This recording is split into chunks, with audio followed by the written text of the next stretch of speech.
শক্তি অর্জন করা এতটা কঠিন নয় যতটা শক্তি লাভ করার পরে সেই শক্তি সামলানো কঠিন হয়। কারণ যেই মানুষ শক্তি লাভ করে তার মনে গর্ববোধ জন্মায়, জন্মায় অহংকার, জন্মায় জেদ। তাই শক্তি প্রাপ্ত করার সাথে বিনম্র থাকাও অত্যন্ত আবশ্যক। আর এটা আমাদের শেখা উচিত বৃক্ষের থেকে।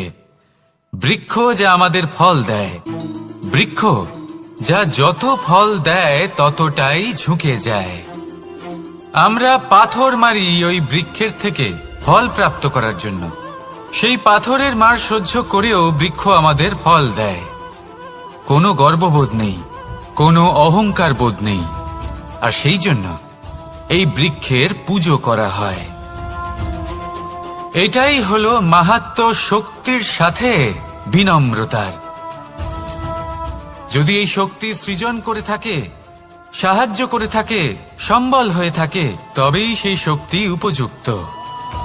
আর নয়তো সেই শক্তি একদিন আপনাকে আসক্ত অবশ্যই করবে। তাহলে শক্তি অবশ্যই অর্জন করুন, কিন্তু তার সাথে সেই শক্তি সামলানোর মতো বিবেকও আপনাকে অবশ্যই জাগ্রত করতে হবে। তাহলে আসুন আমার সাথে ভালোবেসে বলুন, রাধা রাধা।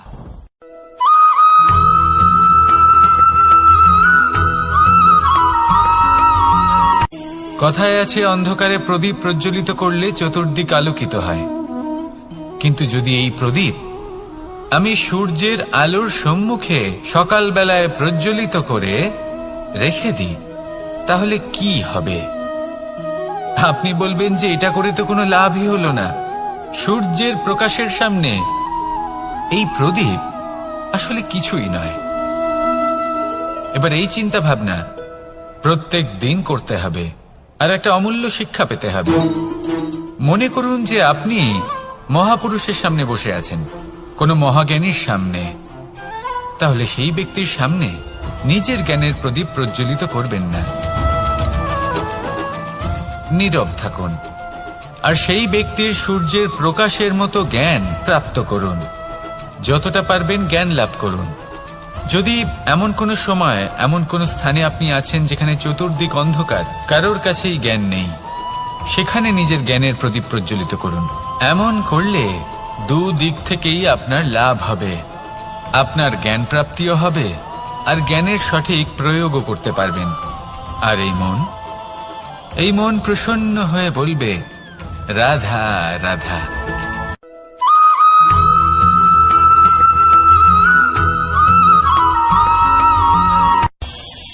এই সংসারে আমরা প্রকাশ কোথা থেকে পাই? এর উত্তর বড়ই সরল। ভোরে যখন সূর্যোদয় হয় তখন প্রকাশের কিরণ আমাদের ঘরে এসে পৌঁছয়। এইভাবেই আমরা প্রকাশ লাভ করি। এবার এই প্রকাশের আলোতেই আমরা সারাদিনের কাজ সম্পন্ন করি। সন্ধে হয়ে যায়, সূর্যাস্তও হয়ে যায়। আর আমাদের ঘর যাতে অন্ধকার না হয় তার জন্য আমরা একটা প্রদীপ প্রজ্বলিত করি। এটাই ঘটে আমাদের জীবনেও।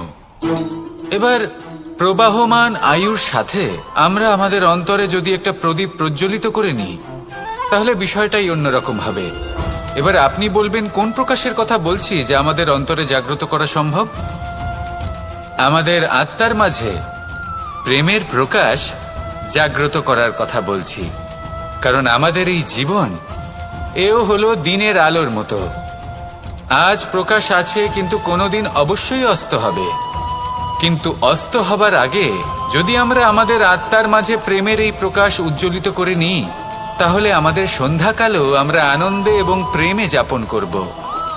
তাহলে আসুন আর আমার সাথে ভালোবেসে বলুন, রাধা রাধা।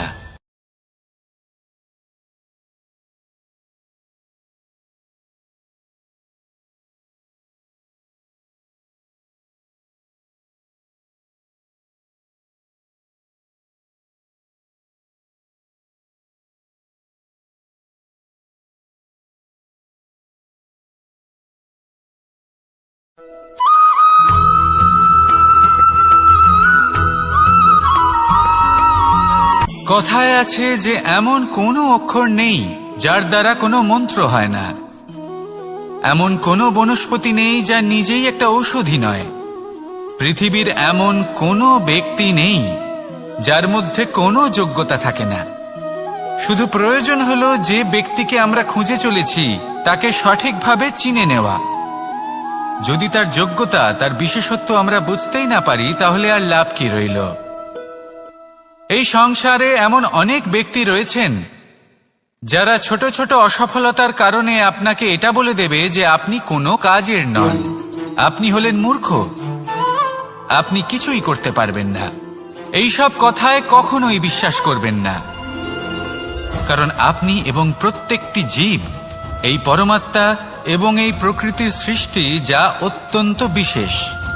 যদি আপনাকে উদাহরণ দিই তাহলে একদিকে আছে তরোয়াল, একটা বড় লম্বা তরোয়াল যার দ্বারা যুদ্ধ করা যায়, জয়লাভ করা যায়। আর অন্যদিকে রয়েছে একটা ছোট্ট সূচ, কিন্তু যে কাজ একটা ছোট্ট সূচ করতে পারে তা একটা তরোয়াল দ্বারা সম্ভব নয়। এর অর্থ হলো এটাই যে প্রত্যেকটা রচনা অত্যন্ত অমূল্য এবং অত্যন্ত বিশেষ হয়। তাহলে বিশ্বাস রাখুন যে আপনি অত্যন্ত বিশেষ একজন, আর প্রেমের সাথে বলুন রাধা রাধা।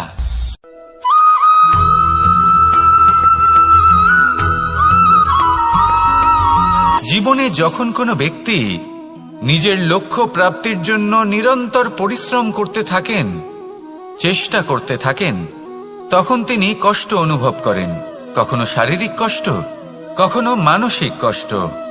এবার উনি এটা ভাবতে থাকেন যে আমি কি উচিত করছি নাকি অনুচিত করছি, কারণ অন্যদিকে এমন একজন ব্যক্তিও আছেন যিনি একদমই পরিশ্রম, চেষ্টা করছেন না।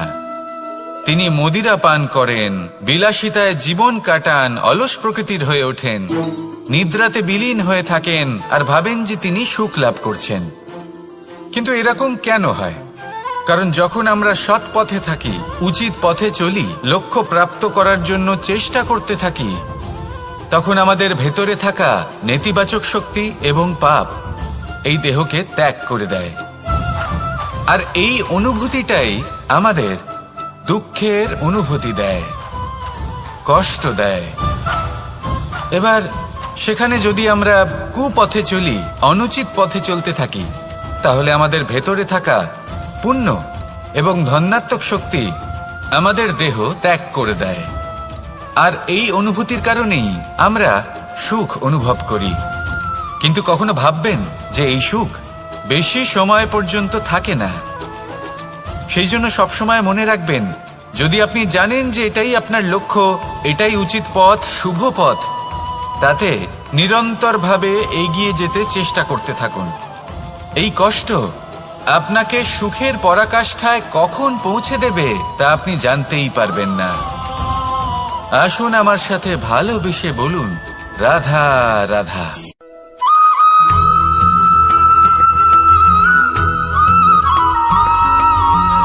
এই দড়িটা দেখুন,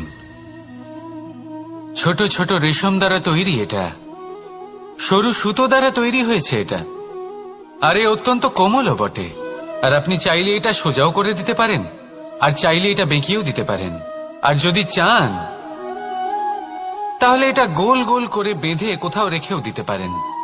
এবার এই কোমল দড়ি যদি কোনো নিষ্ঠুর কঠিন পাথরে বারংবার জড়িয়ে দেওয়া হয়, তাহলেও তাকেও কাটতে পারে, নিজের ছাপ ছেড়ে যেতে পারে, সেটার আকারও বদলে ফেলতে পারে।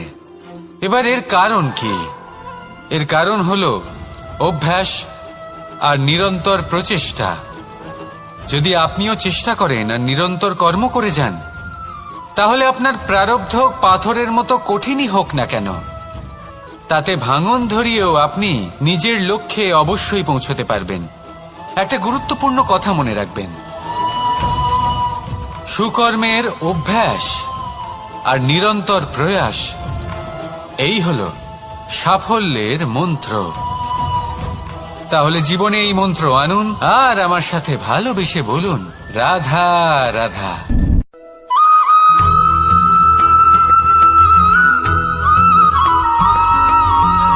এই সংসারে কোনো বস্তু হোক বা ব্যক্তি হোক, তার একার গুরুত্ব কিন্তু খুব বেশি নয়। একটা উদাহরণ হিসেবে বৃষ্টির ফোঁটাকে ভেবে দেখুন। যদি একটি বৃষ্টির ফোঁটা হয় তাহলে তার খুব বেশি গুরুত্ব থাকে না, কিন্তু যখন সহস্র বৃষ্টির ফোঁটা মেঘের মধ্যে দিয়ে ঝরে পড়ে তখন সেটা বর্ষার রূপ ধারণ করে। সেই বর্ষা যা এই প্রকৃতিকে শান্ত করে। সেইভাবেই পাথরের ছোট টুকরো তার খুব বেশি গুরুত্ব থাকে না, কিন্তু যখন অসংখ্য পাথরের টুকরো একত্রিত হয় তখন তা পর্বতের আকার ধারণ করে। সেইভাবেই কিছু মানুষ যখন একত্রিত হন তখন তৈরি হয় পরিবার, কিছু পরিবার যখন একত্রিত হয় তখন তৈরি হয় সমাজ, যখন অনেক সংখ্যক সমাজ একত্রিত হয় তখন তৈরি হয় রাজ্য। এবার এই রাজ্যের সবথেকে গুরুত্বপূর্ণ ব্যক্তি হতে পারেন রাজা, কিন্তু তাও সেই রাজা একা কিছু করতে পারেন না। যুদ্ধ লড়ার সময় তারও নিজের সৈন্যদলকে প্রয়োজন পড়ে। কিন্তু এই সংসারে এমন একজন ব্যক্তি আছেন যিনি একাই সব কাজ করতে থাকেন, এবং সেই ব্যক্তি হলেন মা। আমাদের জীবনে একজন পিতার ভূমিকা কিন্তু নিঃসন্দেহে অমূল্য, কিন্তু আমাদের সকলের জীবনে যে ভূমিকা একজন মায়ের তা অন্য কারোর থাকে না। একজন মা একাই সন্তানকে বড় করতে পারেন, সংস্কারী করে তুলতে পারেন, তার জন্য পরিশ্রম করেন। আর এত কিছু কাজ করার পরেও তার কাজের জন্য তিনি প্রশংসা অবশ্য পান না। উল্টে যদি সেই সন্তান অনুচিত পথে চালিত হয়, অনুচিত কর্ম করে, তখন সেই মাকেই অপবাদের পাত্র হয়ে উঠতে হয়। আমাদের জীবনে মায়ের যোগদান কতটা সেটা বুঝুন। আপনাকে বড় করে তোলার জন্য উনি কতটা পরিশ্রম করেছেন সেটা বুঝুন। আজ থেকে, এখন থেকে, এই মুহূর্ত থেকে মাকে সম্মান করতে শিখুন।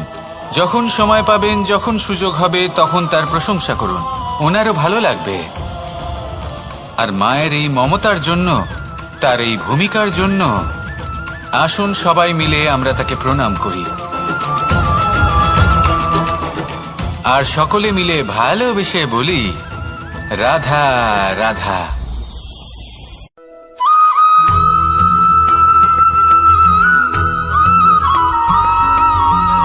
আপনি কখনো কোনো বাজকে নিজের বাসা বানাতে দেখেছেন?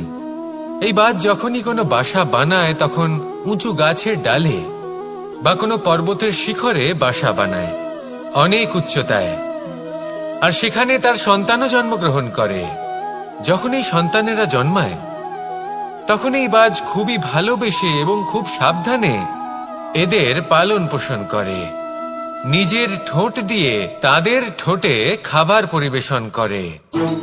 কিন্তু যেই সেই সন্তানেরা হৃষ্টপুষ্ট হয়ে যায় এবং সেই কথা বাজ নিজে বুঝতে পেরে যায়, সেই বাজ নিজেই সেই বাসা ছিন্ন ভিন্ন করে দেয়। সেই সন্তান যাদের সবেমাত্র ডানা গজিয়েছে, কিভাবে উঠতে হয় তারা জানে না, সেই সন্তানগুলিকে উচ্চতা থেকে ঠেলে দেয়। সেই সন্তান প্রথমে ভয়ভীত হয়ে যায়। তারা সামনে মৃত্যুকে দেখতে পেয়ে ভয়ের কারণে তাদের ডানা ঝাপটাতে থাকে, আর সেই প্রক্রিয়াতেই সেই সন্তানগুলি উড়তে শুরু করে দেয়। এবার এই ঘটনায় আমরা কি শিক্ষা পেতে পারি? এটাই, যদি আপনি মাতা পিতা হন তাহলে নিজের সন্তানকে অবশ্যই স্নেহ করুন, কিন্তু তাদেরকে নিজের আঁচলের তলায় বেঁধে রাখবেন না। যদি আপনি চান আপনার সন্তান জীবনে উন্নতি করুক, তাহলে নিজের মুঠো থেকে তাদের স্বতন্ত্র করে দিন, এই সংসারে সংঘর্ষ করতে দিন। সেই সন্তান নিজেই বুঝতে পারবে যে জন্মের সময় পাওয়া ডানা কি করে ব্যবহার করতে হয়। আর আপনার চোখের সামনে আপনার সন্তান এই আকাশে উড়তে থাকবে। তাহলে আসুন আমার সাথে ভালোবেসে বলুন, রাধা রাধা।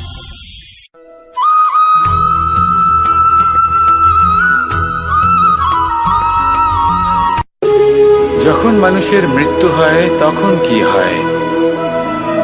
অনেক সংখ্যক মানুষ শোক পালন করতে চলে আসেন। যে ব্যক্তি মৃত্যু লাভ করেছেন তার অনেক বস্তু থাকে যেগুলো তার প্রিয়, যেগুলো তিনি ব্যবহার করেছেন। তার শয্যা, তার বস্ত্র, তার আভূষণ সবকিছু তার থেকে বিচ্ছিন্ন করা হয় এবং খালি হাতে তাকে শ্মশানের উদ্দেশ্যে রওনা করা হয়। আমি আপনাকে এই প্রশ্ন করতে চাই, আপনি এই সংসারে কি অর্জন করেছেন? ধন সম্পত্তি, বস্ত্র, আভূষণ, এই সবকিছু যে আপনি অর্জন করেছেন, আপনার মৃত্যুর পরে তা আপনার থেকে দূর হয়ে যাবে। এর উত্তর হলো একটাই, আপনার কর্ম। শুধু সেটাই আছে যা একান্ত আপনার, আর শুধু সেটাই এই সংসার থেকে চলে যাওয়ার পরেও সংসারেই জীবিত থাকবে।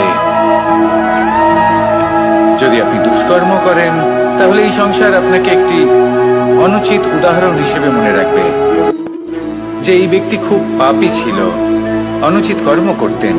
যে পথে তিনি চলেছেন সেই পথে কারোর চলা উচিত নয়। সেখানেই যদি আপনি সৎকর্ম করেন, তাহলে সংসার চিরকাল এটাই বলবে যে খুব ভালো মানুষ ছিলেন, সবাইকে ভালোবাসতেন, সবাইকে সাহায্য করতেন, আমার খুব প্রিয় মানুষ ছিলেন। এটাই হলো শ্রেষ্ঠ কর্ম। সেই জন্য জীবনে শুধুমাত্র ধন সম্পত্তি, আভূষণ, এই সব অর্জন করতে গিয়ে নিজের মনোনিবেশ করবেন না। শ্রেষ্ঠ কর্ম করুন। সংসার থেকে চলে যাওয়ার পরেও এই কর্মই এই সংসারে আপনাকে জীবিত রাখবে। আসুন আমার সাথে ভালোবেসে বলুন, রাধা রাধা।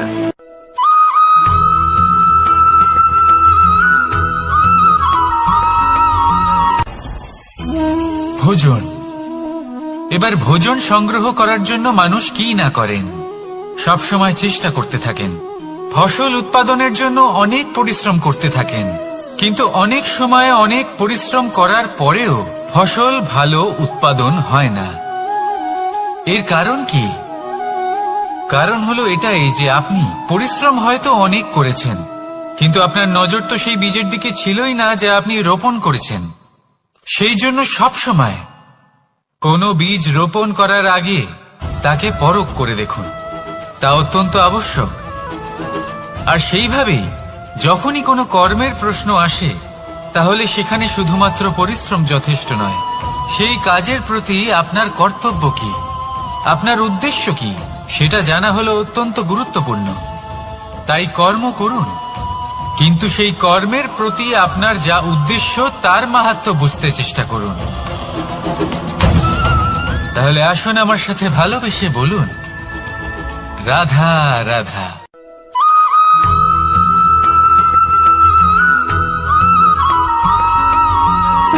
সুখ, দুঃখ এবং শক্তি, এই তিন হলো এই সংসারের ত্রিদেবের মতো। আমাদের জীবনে যা কিছু ঘটছে এই তিনটির ভিত্তির উপরেই হচ্ছে। আসলে এই সংসারের একটা নিয়ম আছে, যখনই আপনি কিছু লাভ করেন, এই সংসার আপনার পরীক্ষা নেয়। এটা জানার জন্য আপনার পরীক্ষা নেয় যে আপনি যা কিছুই লাভ করেছেন, আপনি কি আদৌ সেটার যোগ্য কিনা। ঠিক সেইভাবেই এই সুখ, দুঃখ এবং শক্তি আপনার পরীক্ষা নিয়ে থাকে। যখন সুখ আসে তখন সে আপনার পরীক্ষা নেয় যে আপনার মধ্যে অহংবোধ জাগ্রত হয়নি তো। যদি অহংবোধ চলে আসে তাহলে সুখ সেখানেই সঙ্গ ত্যাগ করে। দুঃখ আপনার ধৈর্যের পরীক্ষা নিতে থাকে, আর যদি আপনার মধ্যে ধৈর্য না থাকে তাহলে এটা আপনাকে আরো বেশি দুঃখের গভীর অন্ধকারে ঠেলে দেবে। সেখানে শক্তি পরীক্ষা নেয় আপনার বিনম্রতার। যদি আপনি বিনম্র না হন, তাহলে হয় এই শক্তি আপনার সঙ্গ ত্যাগ করবে, নয় এই শক্তি বিনম্রতার অভাবে আপনার পতনের কারণ হতে পারে। এই সংসারে যে কোনো ব্যক্তি যিনি এই পরীক্ষায় উত্তীর্ণ হয়ে থাকেন, এই জীবনে তিনি সাফল্য লাভ করেন। আসুন আমার সাথে ভালোবেসে বলুন, রাধা রাধা।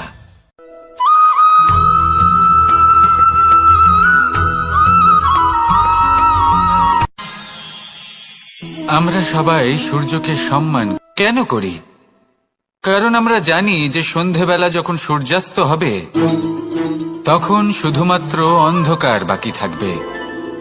ঠিক কিছুটা এরকমই হয় আমাদের মাতা পিতাও, যিনি আমাদের জন্ম দেন, আমাদের ভরণ পোষণ করেন, আমাদের বড় করেন, আমাদের প্রেম প্রদান করেন। কখনো কখনো তাদের মুখ থেকে কটু কথা নিঃসৃত হয়, আমাদের দুঃখ হয়, কিন্তু তখন আমাদের এটা বোঝা উচিত এগুলি নিঃসৃত হচ্ছে আমাদেরই মঙ্গলের জন্য। যেমন সূর্যদেব, উনিও উত্তাপ দিয়ে থাকেন আমাদেরই মঙ্গলের জন্য, যাতে ফসল পাকতে পারে, যাতে জল বাষ্প হয়ে মেঘ হতে পারে, বৃষ্টি হতে পারে, আর এই সংসারে নিরন্তর জলের প্রবাহ থাকে। আমাদের মাতা পিতা, তাদের কঠোর আচরণ, তাদের কঠোর অনুশাসনের পেছনে লুকিয়ে থাকে ওনাদের ভালোবাসা। আমাদের তা বুঝতে হবে, সসম্মানে ওনাদের গ্রহণ করতে হবে। কারণ ঠিক সূর্যাস্তের পরে যেমন চতুর্দিক অন্ধকারচ্ছন্ন হয়ে যায়, তেমনি আমাদের জীবন থেকে যখন আমাদের মাতা পিতা চলে যায়, তখন আমাদের জীবনেও শুধু এবং শুধুমাত্র অন্ধকারই ছেয়ে থাকে। সেই জন্য নিজের মাতা পিতাকে সম্মান করুন, ওনাদের ভালোবাসা প্রদান করুন।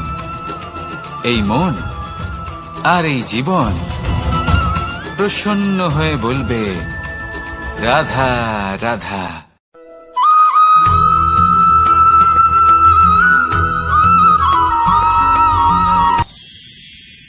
মানুষ তার জীবনে দুই ধরনের পরিস্থিতিকে খুব ভয় পায়। এক, কোনো কারণবশত কারোর সামনে নত হওয়া। দুই, কোনো কারণে নিজের চরিত্র থেকে, নিজের মূল্যবোধ থেকে বিচ্যুত হওয়া। এবার কেন হয় এরকম যে কথায় কথায় কারোর সামনে নত হতে হয়? কেন বারংবার নিজের চরিত্র থেকে চ্যুত হতে হয়? এরকম কেন হয়? এটা তখনই হয় যখন আমাদের শিক্ষা এবং মূল্যবোধের অভাব থাকে। যদি মানুষের মধ্যে প্রকৃত শিক্ষা থাকে, তাহলে এই সংসারে কোনো সময় এবং কারোর সামনেই নত হওয়ার কোনো প্রয়োজন নেই। যদি মানুষের মধ্যে মূল্যবোধ থাকে, তাহলে তাকে নিজের মূল্যবোধ বা চরিত্র থেকে বিচ্যুত হতে হয় না, তা সে যাই হয়ে যাক না কেন। কোনো বালককে যদি জন্ম থেকেই সুশিক্ষার অধিকারী করা হয়, শিক্ষিত করা হয়, মূল্যবোধের অধিকারী করা হয়, তবে সে এই সংসারে এমন কর্ম করবে যাতে সে নিজেকে, নিজের পরিবারকে, সমগ্র সমাজকে গর্বিত করতে পারে। শিক্ষা লাভ করুন, মূল্যবোধ লাভ করুন, এবং আমার সাথে ভালোবেসে বলুন, রাধা রাধা।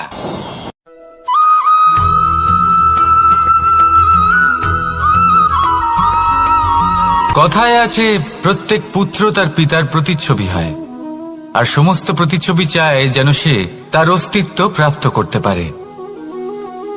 পুত্র চায় সে যেন তার পিতার মতো হয়, বা কখনো কখনো তার থেকেও শ্রেষ্ঠ হয়। সেটা কোনো অনুচিত ব্যাপার নয়। অনুচিত তখন হয় যখন পুত্র নিজের পিতার মতো হবার স্বপ্ন পূরণ করতে গিয়ে বা তার থেকেও শ্রেষ্ঠ হওয়ার স্বপ্ন পূরণে অনুচিত পথের আশ্রয় নেয়। কারণ তারপরে সে তার পিতার গুণগুলি আত্মসাৎ করতে চায় না। সে শুধুই এটা চায় যে সংসারের চোখে যেন আমি শ্রেষ্ঠ প্রমাণিত হই। এটা অনুচিত। সংসারে এমন অনেক মানুষ আছেন যারা এই কারণে শ্রেষ্ঠ হবার চেষ্টা করেন যাতে তার পরিবারের, তার পিতার সম্মান বৃদ্ধি পায়। এমনও মানুষ থাকেন, আর এটাই হলো পার্থক্য উদ্দেশ্যের। মনে রাখবেন, যদি আপনার উদ্দেশ্য শুভ হয় তাহলে পথও শুভ হবে, যদি আপনার উদ্দেশ্য অশুভ হয় তাহলে পথও অশুভ হবে। তাহলে নিজের পিতার মতো হবার চেষ্টা অবশ্যই করুন, তার থেকেও শ্রেষ্ঠ হওয়ার চেষ্টা অবশ্যই করুন, কিন্তু মনে রাখবেন আপনার সংকল্প আর আপনার উদ্দেশ্য এই দুই শুভ হওয়া উচিত। তাহলে আসুন আর আমার সাথে ভালোবেসে বলুন, রাধা রাধা।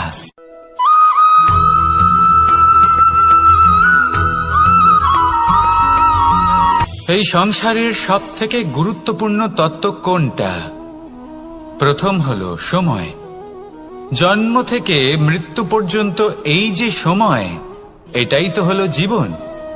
দ্বিতীয় হলো জীবন, যাতে আমরা সময়ের সদ্ব্যবহার করি, শ্রেষ্ঠ থেকে শ্রেষ্ঠতর কাজ করার চেষ্টা করি।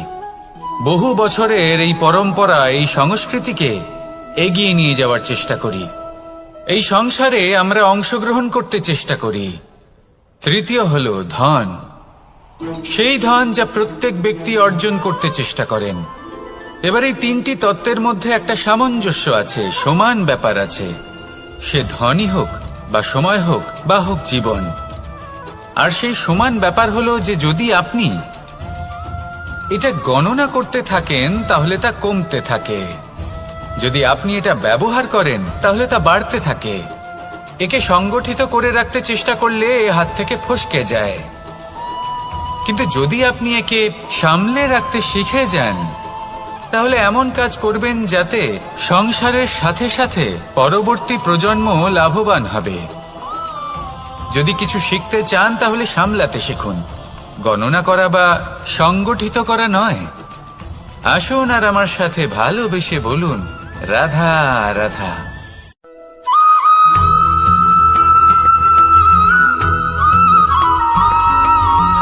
পঞ্চতত্ত্বের মধ্যে দ্বিতীয় তত্ত্ব হল ধরণী, ভূমি, যাকে আমরা ধরণী মাতা বলি।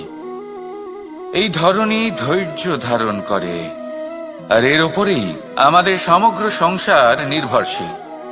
কারণ এই ভূমি সহ্য ক্ষমতা রাখে, এর সহ্য ক্ষমতা হল অপরিসীম।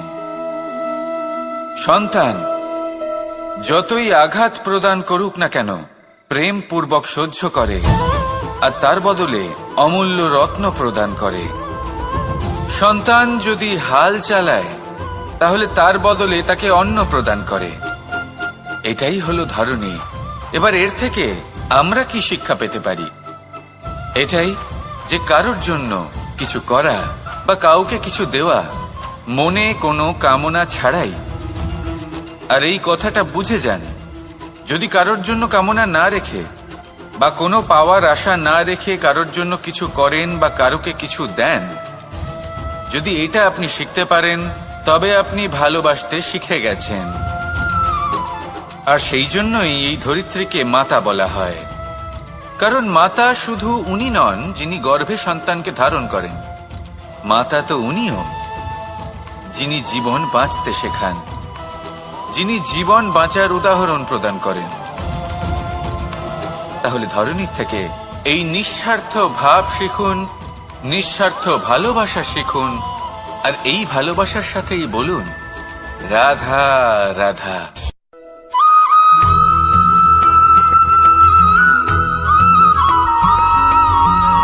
এই সংসারে কোনো বস্তু হোক বা ব্যক্তি হোক, তার একার গুরুত্ব কিন্তু খুব বেশি নয়। একটা উদাহরণ হিসেবে বৃষ্টির ফোঁটাকে ভেবে দেখুন। যদি একটি বৃষ্টির ফোঁটা হয় তাহলে তার খুব বেশি গুরুত্ব থাকে না, কিন্তু যখন সহস্র বৃষ্টির ফোঁটা মেঘের মধ্যে দিয়ে ঝরে পড়ে তখন সেটা বর্ষার রূপ ধারণ করে। সেই বর্ষা যা এই প্রকৃতিকে শান্ত করে। সেইভাবেই পাথরের ছোট টুকরো, তার খুব বেশি গুরুত্ব থাকে না, কিন্তু যখন অসংখ্য পাথরের টুকরো একত্রিত হয় তখন তা পর্বতের আকার ধারণ করে। সেইভাবেই কিছু মানুষ যখন একত্রিত হন তখন তৈরি হয় পরিবার, কিছু পরিবার যখন একত্রিত হয় তখন তৈরি হয় সমাজ, যখন অনেক সংখ্যক সমাজ একত্রিত হয় তখন তৈরি হয় রাজ্য। এবার এই রাজ্যের সবথেকে গুরুত্বপূর্ণ ব্যক্তি হতে পারেন রাজা, কিন্তু তাও সেই রাজা একা কিছু করতে পারেন না। যুদ্ধ লড়ার সময় তারও নিজের সৈন্যদলকে প্রয়োজন পড়ে। কিন্তু এই সংসারে এমন একজন ব্যক্তি আছেন যিনি একাই সব কাজ করতে থাকেন, এবং সেই ব্যক্তি হলেন মা। আমাদের জীবনে একজন পিতার ভূমিকা কিন্তু নিঃসন্দেহে অমূল্য, কিন্তু আমাদের সকলের জীবনে যে ভূমিকা একজন মায়ের তা অন্য কারোর থাকে না। একজন মা একাই সন্তানকে বড় করতে পারেন, সংস্কারী করে তুলতে পারেন, তার জন্য পরিশ্রম করেন। আর এত কিছু কাজ করার পরেও তার কাজের জন্য তিনি প্রশংসা অবশ্য পান না। উল্টে যদি সেই সন্তান অনুচিত পথে চালিত হয়, অনুচিত কর্ম করে, তখন সেই মাকেই অপবাদের পাত্র হয়ে উঠতে হয়। আমাদের জীবনে মায়ের যোগদান কতটা সেটা বুঝুন। আপনাকে বড় করে তোলার জন্য উনি কতটা পরিশ্রম করেছেন সেটা বুঝুন। আজ থেকে, এখন থেকে, এই মুহূর্ত থেকে মাকে সম্মান করতে শিখুন। যখন সময় পাবেন, যখন সুযোগ হবে, তখন তার প্রশংসা করুন। ওনারও ভালো লাগবে। আর মায়ের এই মমতার জন্য, তার এই ভূমিকার জন্য আসুন সবাই মিলে আমরা তাকে প্রণাম করি, আর সকলে মিলে ভালোবেসে বলি, রাধা রাধা।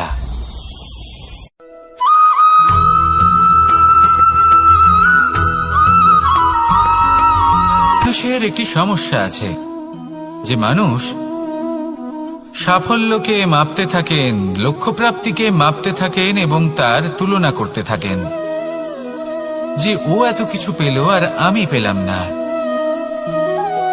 ওর কাছে এত কিছু আছে কিন্তু আমার কাছে নেই। এই তুলনা করার জন্য ওনারা দুঃখী হয়ে পড়েন, নিরাশ হয়ে পড়েন। তাই আমি একটা প্রশ্ন করছি যে এটা কি উচিত? এই সংসারে আপনি কি নিয়ে তুলনা করবেন, যেখানে সূর্যদেব চন্দ্রমা দুজনেই আছেন, দুজনেই হলেন বিশেষ, দুজনেই নিজ নিজ সময়ে উদিত হন। এদের মধ্যে একজন না থাকলে তাহলে আমাদের জীবন কঠিন হয়ে পড়বে। ঠিক সেইভাবেই আপনি যদি একটা বড় রেখা অঙ্কন করেন তাহলে অন্য রেখাটি ছোট হয়ে পড়ে না, সে তেমনই থাকে যেমনটা সে ছিল। আপনার অস্তিত্ব কখনো ছোট বা বড় হতে পারে না। শুধু তুলনা করার জন্য আপনার এটা মনে হতে পারে। যদি আপনি যুদ্ধ করতে চান, আপনার তলোয়ারের প্রয়োজন পড়বে। যদি বস্ত্র তৈরি করতে চান, এত বড় তলোয়ার দিয়ে কিছুই হবে না, তখন প্রয়োজন পড়বে একটা ছোট্ট সূচের। তাই তুলনা করবেন না, না নিজেকে ছোট মনে করবেন, না অন্য কাউকে। সবার সাথে সহযোগিতা করুন, আর যদি তুলনা করতেই হয় নিজের সাথে করুন, যে কাল আমি কেমন ব্যক্তি ছিলাম, আজ কি তার থেকে শ্রেষ্ঠ হয়ে উঠতে পেরেছি। ভেবে দেখুন ভবিষ্যতে গিয়ে আপনি কতটা শ্রেষ্ঠ ব্যক্তি হতে পারেন। আসুন আমার সাথে ভালোবেসে বলুন, রাধা রাধা।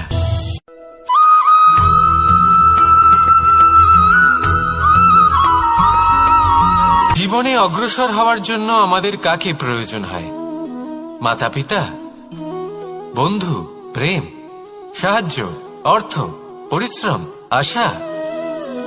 ভিন্ন ভিন্ন মানুষ ভিন্ন ভিন্ন বিকল্প চয়ন করে। যদি আমি আপনাকে বলি তাহলে জয় আর পরাজয়ের মন্ত্র দুটো শব্দের উপর নির্ভর করে, মেনে নেওয়া আর দৃঢ় হওয়া। যদি মেনে নেন তাহলে হেরে যাবেন, যদি দৃঢ় হন তাহলে নিশ্চিত রূপে জয়ী হবেন। যদি কখনো আপনি ক্লান্ত হয়ে ওঠেন, আপনি দুঃখী হন, পুরোপুরি ভেঙে পড়েছেন, তখন মেনে নেবেন না যে আপনি ভেঙে পড়েছেন, নয়তো হেরে যাবেন।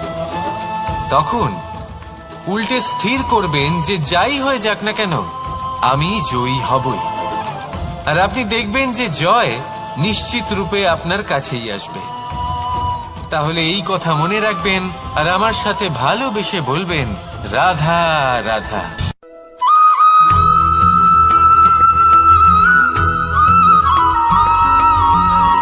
মানুষ ভাবেন যে ধন অর্জন করা হলো অত্যন্ত গুরুত্বপূর্ণ। তিনি আজীবন ধন অর্জন করতে থাকেন, ধন অর্জন করার চেষ্টা করতে থাকেন। সে যাই হয়ে যাক না কেন পরিশ্রম করতে থাকেন। স্বাস্থ্যের দিকে নজর দেন না, না উচিত সময় খাবার খান, না উচিত সময় ঘুমোতে যান, না পর্যাপ্ত সময় পর্যন্ত ঘুমন, কিছুই না। ধন অর্জন করতেই থাকেন, করতেই থাকেন। আর কিছু সময় পরে যখন তিনি অসংখ্য ধন লাভ করে ফেলেন, তখন তার সাথে ওনার শরীরে অনেক রোগ বাসা বাঁধে। এইসব রোগের উপচার করতে করতে সেই সমস্ত ধন যা উনি অর্জন করেছেন তা তিনি ব্যয় করে ফেলেন। শেষ পর্যন্ত কি হয়? আমরা যেভাবে এসেছি ঠিক সেইভাবেই ফিরে যাই, ধন এখানেই থেকে যায়। দেখুন, একটা অত্যন্ত গুরুত্বপূর্ণ কথা রয়েছে যে আপনার বোঝা উচিত। এই যে ধন, তার ব্যবহার করুন জীবনকে আরো ভালো করে তোলার জন্য। ধনের সদ্ব্যবহার করা উচিত, এমন যেন না হয় এই ধন আপনাকে ভোগ করে ফেলে। এই জীবনকে নিশ্চিত রূপে আরো শ্রেষ্ঠ করে তুলুন। কিন্তু এই ধন অর্জন করার এই প্রক্রিয়াতে নিজের সারা জীবনকে নষ্ট করে ফেলবেন না। এই জীবন উপভোগ করতে শিখুন আর আমার সাথে ভালোবেসে বলুন, রাধা রাধা।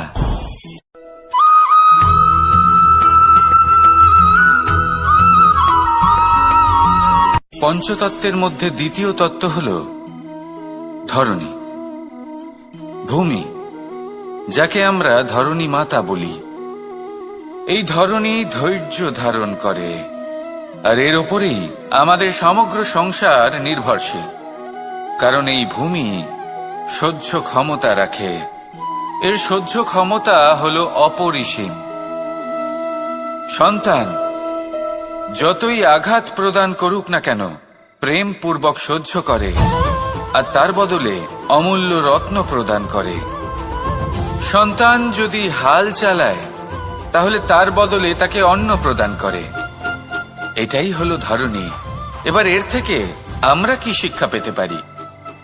এটাই যে কারোর জন্য কিছু করা বা কাউকে কিছু দেওয়া মনে কোনো কামনা ছাড়াই।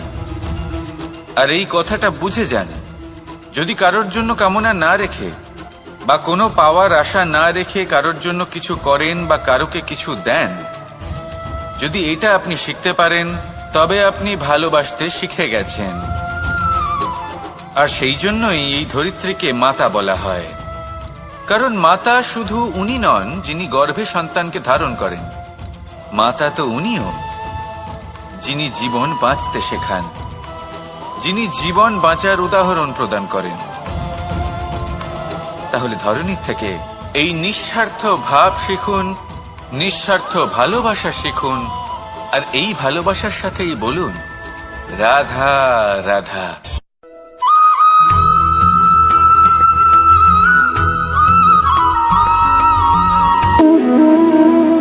সম্পর্ক হলো আমাদের জীবনের একটি আধার। কিছু সম্পর্ক এমন যা আমরা জন্মসূত্রে লাভ করি, যেমন পরিবার, মা, বাবা। কিছু সম্পর্ক আছে যা আমরা জীবনে অর্জন করে থাকি, তা সে প্রেমের হোক, স্নেহের হোক বা বন্ধুত্বের। এই সকল সম্পর্ক লাভ করার বা গড়ে তোলার 5টি ধাপ রয়েছে। প্রথম ধাপ, কোনো ব্যক্তির সাথে আলাপ হওয়া, তার সাথে কথা বলা বা তাকে দেখা। দ্বিতীয় ধাপ, সে ব্যক্তিকে আমাদের ভালো লাগা। তৃতীয় ধাপ, আমাদের এটা চাইতে শুরু করা যে জীবনে এই ব্যক্তি যেন আমাদের বন্ধু হন, আমাদের জীবনে থাকেন, বা আমাদের কাউকে ভালোবেসে ফেলা। আর এটা আমাদের ভাবা বা চাওয়া যে সেই ব্যক্তি যেন আজীবন আমার সাথে থাকেন, আমার জীবনে আমার সাথী হয়ে। চতুর্থ ধাপ, লাভ করা। এবার এই ধাপটি অনেক মানুষের পক্ষেই খুবই সরল হয়, বড়ই সরল ভাবে নিজেদের সঙ্গীকে লাভ করে থাকেন। কিছু মানুষের জন্য এই ধাপ অত্যন্ত কঠিন হয়ে থাকে। অনেক প্রতিকূল পরিস্থিতির উপর জয়লাভ করে তারা সঙ্গীকে লাভ করেন, কিন্তু লাভ অবশ্যই করেন। এরপরে আসে পঞ্চম, অন্তিম এবং সব থেকে গুরুত্বপূর্ণ ধাপ। সেটা হলো সেই সম্পর্ক পালন করা। এটা হলো এমন এক বিষয় যা প্রত্যেক মানুষের শেখা উচিত। যদি ব্যক্তি নিজের জীবনে সম্পর্ক রক্ষা করতে শিখে যান, তবে প্রত্যেক সম্পর্ক তার জীবনকে স্বর্গ করে তুলবে। আসুন আর আমার সাথে ভালোবেসে বলুন রাধা রাধা।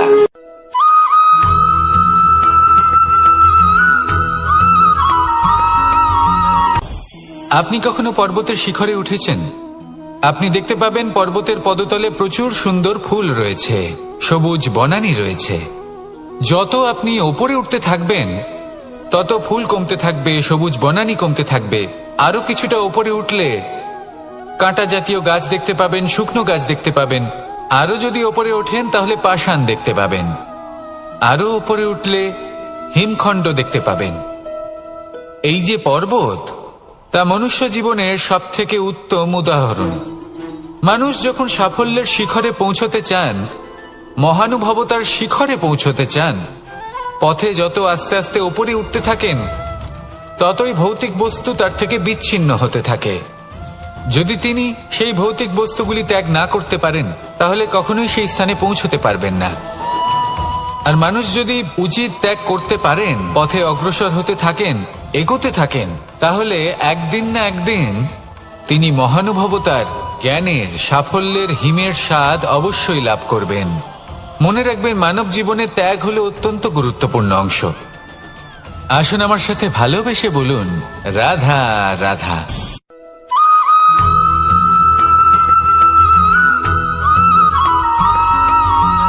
মানুষের মানসিকতা এমন হয় যে সে যতটা করে আশা করে যে তার থেকে অনেক বেশি তার বদলে সে পাবে। দেখুন, সবকিছুই আপনার ভাবনা চিন্তার উপর নির্ভর করছে। আপনি যদি ফলের বিষয়ে ভেবে কর্ম করতে থাকেন তাহলে সেটা অনুচিত। জীবনের আসল আনন্দ হলো নিজের কর্ম করতে থাকা, ফলের চিন্তা করা উচিত নয়। যদি আপনি এরকম ভাবেন যে আমি এতটা করছি, আমার এতটা পাওয়া উচিত, সেই ভাবনা অনুচিত। যদি আপনি সেবার মানসিকতা নিয়ে কর্ম করতে থাকেন, কর্মচক্রে প্রবাহিত হন, যদি আপনি এমন ভাবনা রাখেন যে আমি এতটা পাচ্ছি তাই এর থেকে অনেক বেশি আমি কর্ম করব, তাহলে নিশ্চিতরূপে আপনি যতটা করছেন তার থেকে অনেক বেশি আপনি পাবেন, আপনার আশার থেকে অনেক বেশি আপনি পাবেন। শুধু জীবনে অনেক বেশি কাজ করতে থাকুন, ফলের চিন্তা করবেন না। আর মনে রাখবেন, এই ভাবনাই সব থেকে বড় বীজ। কর্মের উপর বিশ্বাস রাখুন, জীবনে যা যা আপনি চান সবই সুখময় হবে। আসুন আর আমার সাথে ভালোবেসে বলুন, রাধা রাধা।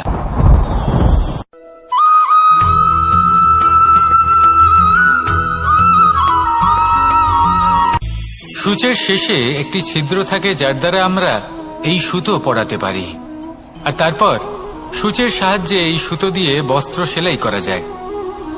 কিন্তু যদি সুতোটা সোজা করে ধরা না হয় তাহলে সূচে কখনো এই সুতো পরানোই সম্ভব নয়।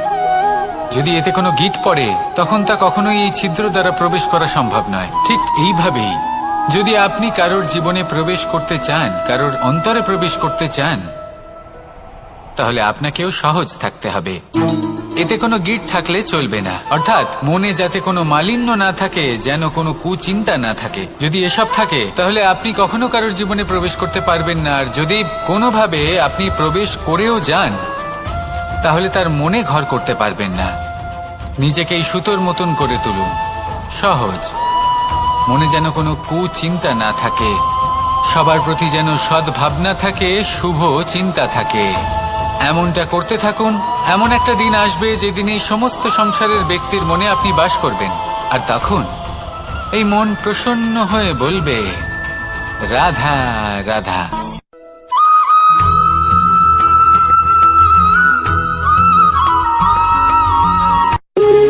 যখন মানুষের মৃত্যু হয় তখন কি হয়? অনেক সংখ্যক মানুষ শোক পালন করতে চলে আসেন। যে ব্যক্তি মৃত্যু লাভ করেছেন তার অনেক বস্তু থাকে যেগুলো তার প্রিয়, যেগুলো তিনি ব্যবহার করেছেন। তার শয্যা, তার বস্ত্র, তার আভূষণ সবকিছু তার থেকে বিচ্ছিন্ন করা হয় এবং খালি হাতে তাকে শ্মশানের উদ্দেশ্যে রওনা করা হয়। আমি আপনাকে এই প্রশ্ন করতে চাই, আপনি এই সংসারে কি অর্জন করেছেন? ধন সম্পত্তি, বস্ত্র, আভূষণ, এই সবকিছু যে আপনি অর্জন করেছেন, আপনার মৃত্যুর পরে তা আপনার থেকে দূর হয়ে যাবে। এর উত্তর হলো একটাই, আপনার কর্ম। শুধু সেটাই আছে যা একান্ত আপনার, আর শুধু সেটাই এই সংসার থেকে চলে যাওয়ার পরেও সংসারেই জীবিত থাকবে। যদি আপনি দুষ্কর্ম করেন তাহলে এই সংসার আপনাকে একটি অনুচিত উদাহরণ হিসেবে মনে রাখবে যে এই ব্যক্তি খুব পাপী ছিল, অনুচিত কর্ম করতেন। যে পথে তিনি চলেছেন সেই পথে কারোর চলা উচিত নয়।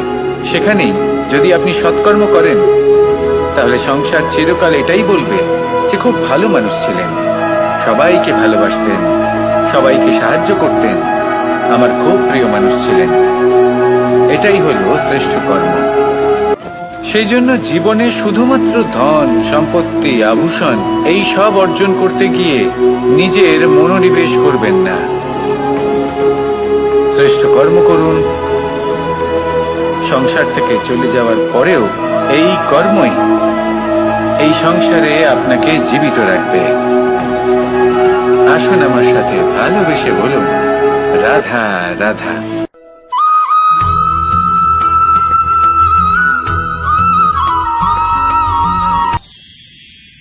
মানুষ তার জীবনে দুই ধরনের পরিস্থিতিকে খুব ভয় পায়। এক, কোনো কারণবশত কারোর সামনে নত হওয়া। 2, কোনো কারণে নিজের চরিত্র থেকে, নিজের মূল্যবোধ থেকে বিচ্যুত হওয়া। এবার কেন হয় এরকম যে কথায় কথায় কারোর সামনে নত হতে হয়? কেন বারংবার নিজের চরিত্র থেকে চ্যুত হতে হয়? এরকম কেন হয়? এটা তখনই হয় যখন আমাদের শিক্ষা এবং মূল্যবোধের অভাব থাকে। যদি মানুষের মধ্যে প্রকৃত শিক্ষা থাকে, তাহলে এই সংসারে কোনো সময় এবং কারোর সামনেই নত হওয়ার কোনো প্রয়োজন নেই। যদি মানুষের মধ্যে মূল্যবোধ থাকে, তাহলে তাকে নিজের মূল্যবোধ বা চরিত্র থেকে বিচ্যুত হতে হয় না, তা সে যাই হয়ে যাক না কেন।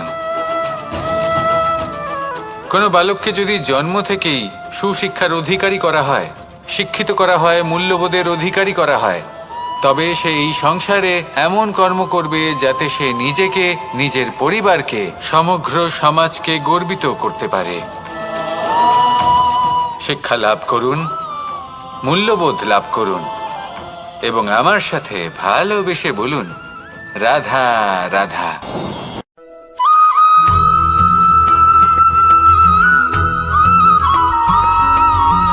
কথায় আছে যে এমন কোনো অক্ষর নেই যার দ্বারা কোনো মন্ত্র হয় না। এমন কোনো বনস্পতি নেই যা নিজেই একটা ঔষধি নয়। পৃথিবীর এমন কোনো ব্যক্তি নেই যার মধ্যে কোনো যোগ্যতা থাকে না। শুধু প্রয়োজন হলো যে ব্যক্তিকে আমরা খুঁজে চলেছি তাকে সঠিকভাবে চিনে নেওয়া। যদি তার যোগ্যতা, তার বিশেষত্ব আমরা বুঝতেই না পারি, তাহলে আর লাভ কি রইল? এই সংসারে এমন অনেক ব্যক্তি রয়েছেন যারা ছোট ছোট অসফলতার কারণে আপনাকে এটা বলে দেবে যে আপনি কোনো কাজের নন, আপনি হলেন মূর্খ, আপনি কিছুই করতে পারবেন না। এইসব কথায় কখনোই বিশ্বাস করবেন না, কারণ আপনি এবং প্রত্যেকটি জীব এই পরমাত্মা এবং এই প্রকৃতির সৃষ্টি, যা অত্যন্ত বিশেষ। যদি আপনাকে উদাহরণ দিই, তাহলে একদিকে আছে তরোয়াল, একটা বড় লম্বা তরোয়াল, যার দ্বারা যুদ্ধ করা যায়, জয়লাভ করা যায়। আর অন্যদিকে রয়েছে একটা ছোট্ট সূচ, কিন্তু যে কাজ একটা ছোট্ট সূচ করতে পারে তা একটা তরোয়াল দ্বারা সম্ভব নয়। এর অর্থ হলো এটাই যে প্রত্যেকটা রচনা অত্যন্ত অমূল্য এবং অত্যন্ত বিশেষ হয়। তাহলে বিশ্বাস রাখুন যে আপনি অত্যন্ত বিশেষ একজন, আর প্রেমের সাথে বলুন, রাধা রাধা।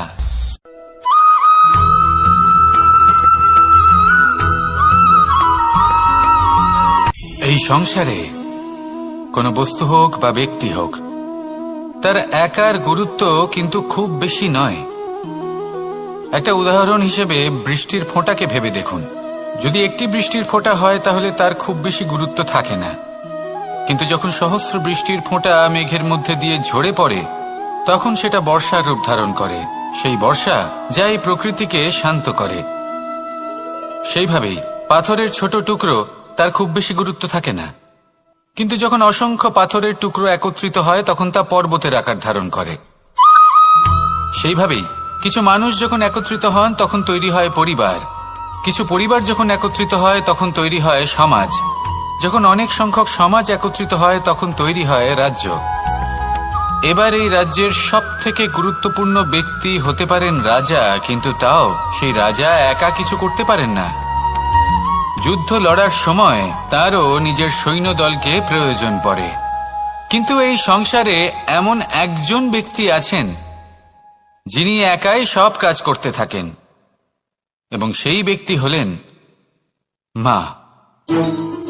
আমাদের জীবনে একজন পিতার ভূমিকা কিন্তু নিঃসন্দেহে অমূল্য, কিন্তু আমাদের সকলের জীবনে যে ভূমিকা একজন মায়ের, তা অন্য কারোর থাকে না। একজন মা একাই সন্তানকে বড় করতে পারেন, সংস্কারী করে তুলতে পারেন, তার জন্য পরিশ্রম করেন। আর এত কিছু কাজ করার পরেও তার কাজের জন্য তিনি প্রশংসা অবশ্য পান না। উল্টে যদি সেই সন্তান অনুচিত পথে চালিত হয়, অনুচিত কর্ম করে, তখন সেই মাকেই অপবাদের পাত্র হয়ে উঠতে হয়। আমাদের জীবনে মায়ের যোগদান কতটা, সেটা বুঝুন। আপনাকে বড় করে তোলার জন্য উনি কতটা পরিশ্রম করেছেন সেটা বুঝুন। আজ থেকে, এখন থেকে, এই মুহূর্ত থেকে মাকে সম্মান করতে শিখুন। যখন সময় পাবেন, যখন সুযোগ হবে, তখন তার প্রশংসা করুন। ওনারও ভালো লাগবে। আর মায়ের এই মমতার জন্য, তার এই ভূমিকার জন্য আসুন সবাই মিলে আমরা তাকে প্রণাম করি আর সকলে মিলে ভালোবেসে বলি, রাধা রাধা।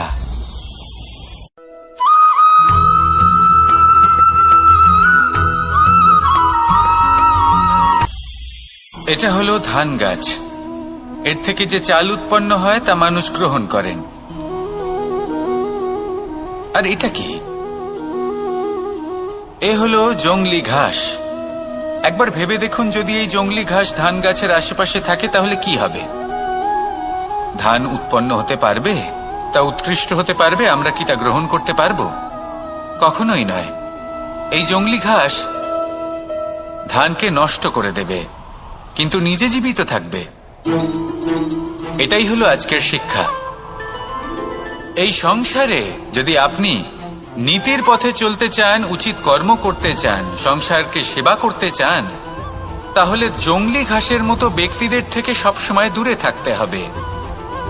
সেই ব্যক্তি যারা দুর্নীতি এবং মিথ্যা দ্বারা পরিপূর্ণ, যাদের ব্যবহার অশুভ, যাদের অনেক অশুভ গুণ রয়েছে, তারা সঠিক নয়। সেই সকল ব্যক্তি যাদের চরিত্র অত্যন্ত দুষ্ট হয়, তারা হয় শুভ চরিত্রের ব্যক্তিকে একদম নষ্ট করে দেয়, নয় নিজের মতো বানিয়ে তোলে।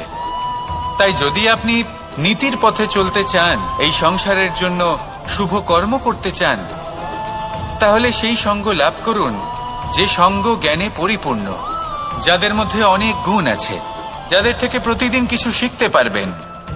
এমন ব্যক্তির সাথে জীবন অতিবাহিত করুন। দুরাচারীদের থেকে দূরে থাকুন।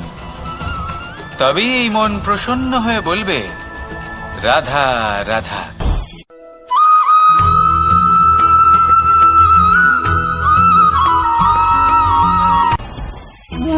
ভোজন। এবার ভোজন সংগ্রহ করার জন্য মানুষ কি না করেন, সব সময় চেষ্টা করতে থাকেন। ফসল উৎপাদনের জন্য অনেক পরিশ্রম করতে থাকেন, কিন্তু অনেক সময় অনেক পরিশ্রম করার পরেও ফসল ভালো উৎপাদন হয় না। এর কারণ কি? কারণ হলো এটাই যে আপনি পরিশ্রম হয়তো অনেক করেছেন, কিন্তু আপনার নজর তো সেই বীজের দিকে ছিলই না যা আপনি রোপণ করেছেন। সেই জন্য সব সময় কোনো বীজ রোপণ করার আগে তাকে পরখ করে দেখুন। তা অত্যন্ত আবশ্যক। আর সেইভাবেই যখনই কোনো কর্মের প্রশ্ন আসে, তাহলে সেখানে শুধুমাত্র পরিশ্রম যথেষ্ট নয়। সেই কাজের প্রতি আপনার কর্তব্য কি, আপনার উদ্দেশ্য কি, সেটা জানা হলো অত্যন্ত গুরুত্বপূর্ণ। তাই কর্ম করুন, কিন্তু সেই কর্মের প্রতি আপনার যা উদ্দেশ্য তার মাহাত্ম্য বুঝতে চেষ্টা করুন। তাহলে আসুন আমার সাথে ভালোবেসে বলুন, রাধা রাধা।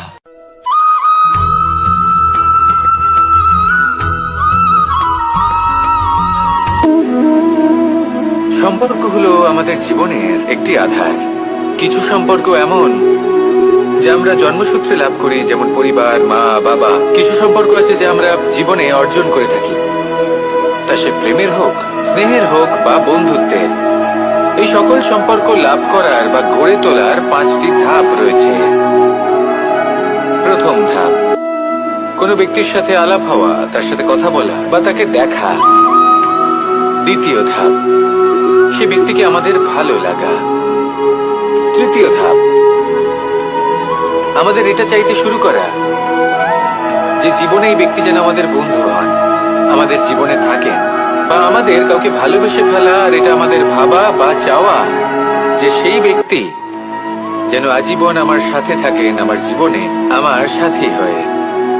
চতুর্থ ধাপ, লাভ করা। এবার এই ধাপটি অনেক মানুষের পক্ষেই খুবই সরল হয়, বড়ই সরলভাবে নিজেদের সঙ্গীকে লাভ করে থাকেন। কিছু মানুষের জন্য এই ধাপ অত্যন্ত কঠিন হয়ে থাকে। অনেক প্রতিকূল পরিস্থিতির উপর জয়লাভ করে তারা সঙ্গীকে লাভ করেন, কিন্তু লাভ অবশ্যই করেন। এরপরে আসে পঞ্চম, অন্তিম এবং সব থেকে গুরুত্বপূর্ণ ধাপ। সেটা হলো সেই সম্পর্ক পালন করা। এটা হলো এমন এক বিষয় যা প্রত্যেক মানুষের শেখা উচিত। যদি ব্যক্তি নিজের জীবনে সম্পর্ক রক্ষা করতে শিখে যান, তবে প্রত্যেক সম্পর্ক তার জীবনকে স্বর্গ করে তুলবে।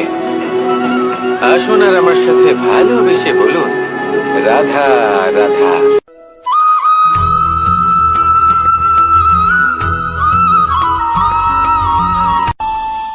আমাদের মনে যখন কোনো প্রশ্ন ওঠে, কোনো দ্বন্দ্ব জাগে, তখন আমরা যাই আমাদের গুরুর কাছে, আমাদের আরাধ্যের কাছে গিয়ে জিজ্ঞেস করি। এইভাবেই একদিন আমি পৌঁছলাম আমার আরাধ্যের কাছে, আমার মহাদেবের কাছে, আর ওনাকে প্রশ্ন করলাম যে মহাদেব, জীবনে আনন্দ পাওয়ার, উৎসব পালনের, প্রেম ভাগ করে নেবার, জীবনকে উপভোগ করে নেওয়ার সর্বশ্রেষ্ঠ সময় কোনটা?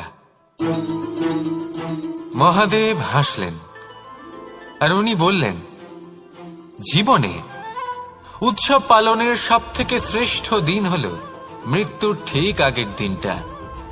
প্রেম ভাগ করে নেওয়ার সব থেকে শ্রেষ্ঠ মুহূর্ত হল মৃত্যুর ঠিক আগের মুহূর্ত। জীবনকে উপভোগ করে নেওয়ার সর্বশ্রেষ্ঠ প্রহর হল মৃত্যুর এক প্রহর পূর্বে। তখন আমি চমকে গেলাম। আমি বললাম, কিন্তু মহাদেব, মৃত্যু তো অনিশ্চিত, আমরা জানিও না কবে আমাদের মৃত্যু হবে। মহাদেব আবার হাসলেন। উনি বললেন যে যদি আমরা এভাবে জীবন কাটাই যে আমরা জীবনের প্রত্যেক দিন, প্রত্যেক মুহূর্ত, প্রত্যেক প্রহর শেষ বলে মনে করি, তাহলে আমাদের সমস্ত জীবন আনন্দের সাথেই অতিবাহিত হবে। কি বলেন?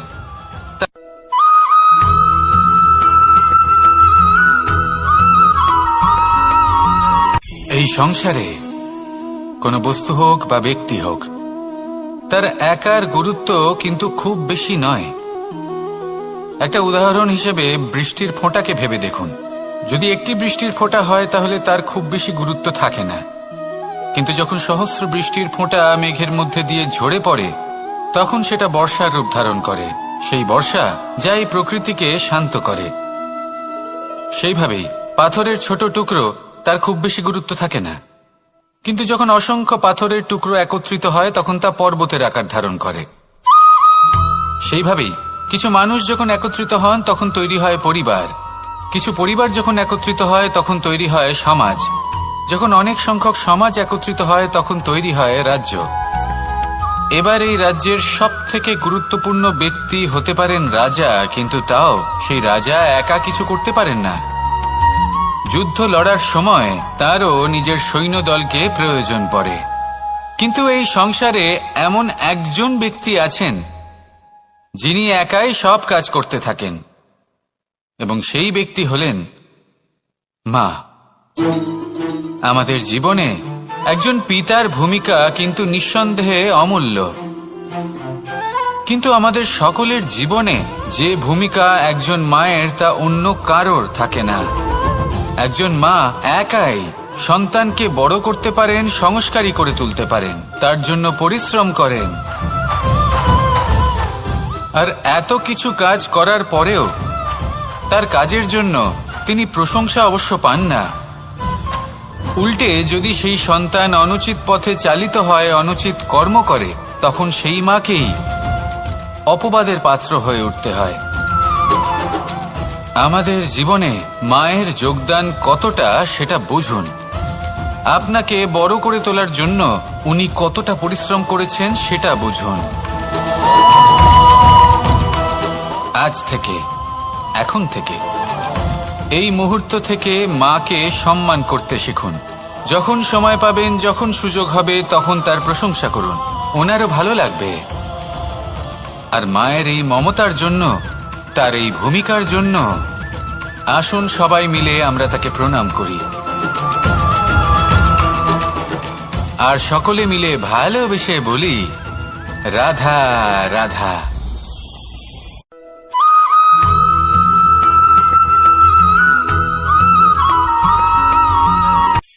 এই সংসারে সাফল্য লাভ করার জন্য জ্ঞানের প্রয়োজন হয়, পরিশ্রমের প্রয়োজন হয়, দৃঢ় নিষ্ঠার প্রয়োজন হয়, নিরন্তর চেষ্টা করা প্রয়োজনীয়।